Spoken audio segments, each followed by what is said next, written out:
श्री स्वामी समर्थ. मी प्रांजली. जवळजवळ आता 2 महिने होत आहेत. 2 महिन्यांपासून मी कॅमेऱ्यासमोर येऊन व्हिडिओ बनवलेला नाही आहे.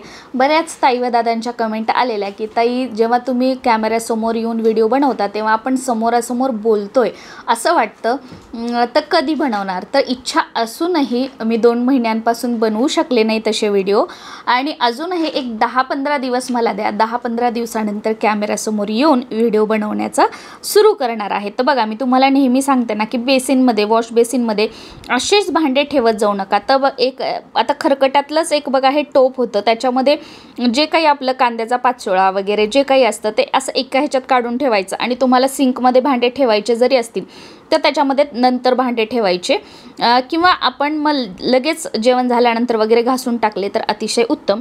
आता माझ्याकडे डिशवॉशर आहे, पण त्याचं असं झालेलं आहे, तुम्ही बघताय की हे वायर वगैरे आता बघा सगळे काढलेले आहेत. तर माझ्या पूर्ण घरामध्ये पसारा आहे, आणि धूळ तर इतकी म्हणाल की अगदी छताला सुद्धा धूळ जी आहे ती जमा झालेली आहे. मशीन म्हणा, फ्रीज म्हणा, घरातला एक कोपऱ्यामध्ये पूर्ण धूळ जमा झालेली आहे. सगळ्या घरात राडा आहे, आणि त्याच्यामुळेच मी या 2 महिन्यांपासून व्हिडिओ जे आहे ते कॅमेऱ्यासमोर येऊन बनवलेले नाही आहेत. बऱ्याच वेळेला बघा आपल्याला वाटतं की आपल्या आयुष्यामध्ये काहीतरी चेंज हवं आहे. रोज तेच घर, तीच लोक, तेच सामान, कुठेतरी ना मग काम करण्याचा उत्साह राहत नाही, हुरूप राहत नाही, तो जोश आपल्यामध्ये राहत नाही. मग असंच मला एक मागच्या 5-6 महिन्यांपासून वाटत होतं की काहीतरी चेंज हवा आहे. मग एक असं चालू होतं माझं की नवीन घर घ्यायचं. आता ज्या घरामध्ये मी राहते तर हे आहे 2 BHK फ्लॅट. तर विषय चालू होता की चला 3 BHK फ्लॅट जो आहे तो घ्यायचा आहे. हे जे माझं घर आहे हे 2014 मध्ये घेतलेलं आहे, आणि जेव्हा 2014 मध्ये घर घेतलं तेव्हा इथे राहायला आल्याच्या नंतरच फर्निचरचं काम जे आहे ते आम्ही करून घेतलं होतं. म्हणजे बरेच जण काय करतात की राहायला येण्याच्या अगोदर फर्निचर पूर्ण करून घेतात आणि मग राहायला येतात, आणि हो, खरंच ते योग्य आहे. तेव्हा पण आम्ही जेव्हा राहायला आलो त्याच्यानंतर फर्निचर केलं, आणि आता पण मग विचार केला की 3 BHK फ्लॅटची सध्या गरज आहे का? 3 BHK फ्लॅटमध्ये पैसा इन्व्हेस्ट करण्याची सध्या गरज आहे का? तर कुठेतरी विचार केल्यानंतर असं वाटलं की नाही, ते आता गरजेचं नाही आहे. की असं काही नाही की त्याच्याशिवाय घरात जागाच पुरत नाही आहे, किंवा पैसा मग असला म्हणून कुठेही आपण इन्व्हेस्ट करायचा असं नाही. मग सगळा विचार करून की ठीक आहे, आत्ता आपली ती गरज नाही आहे, म्हणून ते काम कुठेतरी थांबवलं, आणि मग ठरवलं की जे घर आहे यातलं जे अगोदरचं फर्निचर आहे ते पूर्ण काढून टाकायचं आणि नवीन फर्निचर बनवायचं. आणि मग काय की 2 महिन्यांपूर्वी मग ह्या मैत्रिणीचं फर्निचर बघ, त्या मैत्रिणीचं फर्निचर बघ. कारण जेव्हा अगोदर आम्ही फर्निचर केलेलं होतं तेव्हा काही अगोदर असं नव्हतं की 3D दाखवणार आणि त्याच्यानंतर करणार वगैरे, असं नव्हतं. तेव्हा कसं की हां, हे असा ट्रॉली असतात ताशाच, असे फक्त कपाट असतात तर कपाट बनवायचं, डिझाईन वगैरे अशा काही नव्हत्या. तर नॉर्मल तेव्हाचं फर्निचर होतं. मग आता ह्या मैत्रिणीचं, त्या मैत्रिणीचं, मग ह्यांची फिनिशिंग चांगली, किंवा ह्यांचे जे फर्निचर केलेले आहेत ते लोक चांगले, मग असं बघून ठरवलं.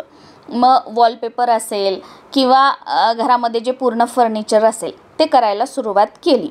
आणि हे फर्निचरवाल्या लोकांचं कसं असतं की 4 दिवस येणार, 2 दिवस येणार नाही, परत 2 दिवस येणार, 1 दिवस येणार नाही. इकडचे लोक तिकडं ॲडजस्ट करणार, तिकडचे लोक इकडे ॲडजस्ट करणार. परत मध्येच काही फरशीचं सामान असेल, किचन ओट्या खालचं हे करायचं, काही फरशा नाही आल्या त्याच्यामध्ये 1-2 दिवस गेले, कधी हीच वस्तू नाही आली त्याच्यामध्ये 1-2 दिवस गेले. असं करत 1.5 ते 2 महिने माझे याच्यामध्ये गेले, आणि शेवटी काल फर्निचर जे आहे ते माझं पूर्ण झालेलं आहे.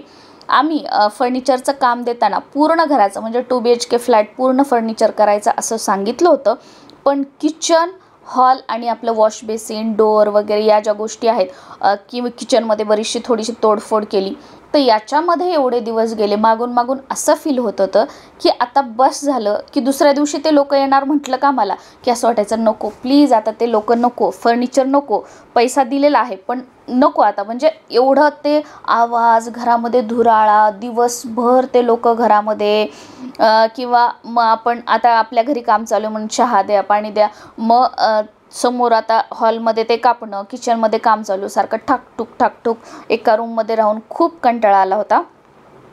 10 वर्षापूर्वी जेव्हा या घरामध्ये राहायला आलो तेव्हा हाच सीन होता आणि त्याच्यानंतर 2014 ते 2024 बरोबर 10 वर्षानंतर परत हा फर्निचरचा आवाज हे ते. पण तेव्हा म्हणजे आपण म्हणतो की तेव्हा आपण यंग असतो तेव्हा असं काही वाटत नाही, पण आता हे आवाज वगैरे ह्या सगळ्या गोष्टी नको वाटत होत्या. म्हणून किचन आणि हॉल झाला की मी म्हटलं बास आता नको.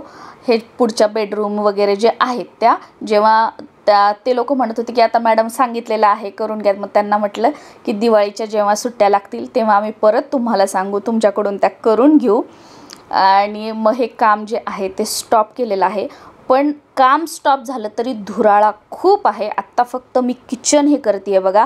मग याच्यामध्ये माझे 10-15 दिवस जातील आणि त्याच्यानंतर लवकरच जे आहे कॅमेऱ्यासमोर येऊन आपले रेग्युलरचे जे व्हिडिओ आहेत ते शूट करण्याचा मी प्रयत्न करेल.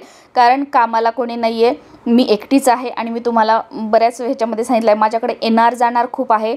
मग पाहुण्यांचं हे फक्त आता हे 2 महिने बघा की काम सुरू होतं म्हणून माझ्याकडे कोणी नव्हतं. त्याच्यामध्ये पण एकदा आलेच होते पण नंतर कोणी नाही आलं कारण सगळ्यांना लक्षात आलं खूप गर्द आहे घरामध्ये, आवाज वगैरे कोणी नाही आलं. आणि मग हे काम जे आहे आता ते मी हळूहळू क्लिनिंग असेल, धूळ साफ करणे, सामान लावणे किचनमध्ये, ह्या सगळ्या गोष्टी करणार आहे. आणि थोडं रुटीनला आलं की माझे रेग्युलरचे जे व्हिडिओ आहेत ते शूट करेल.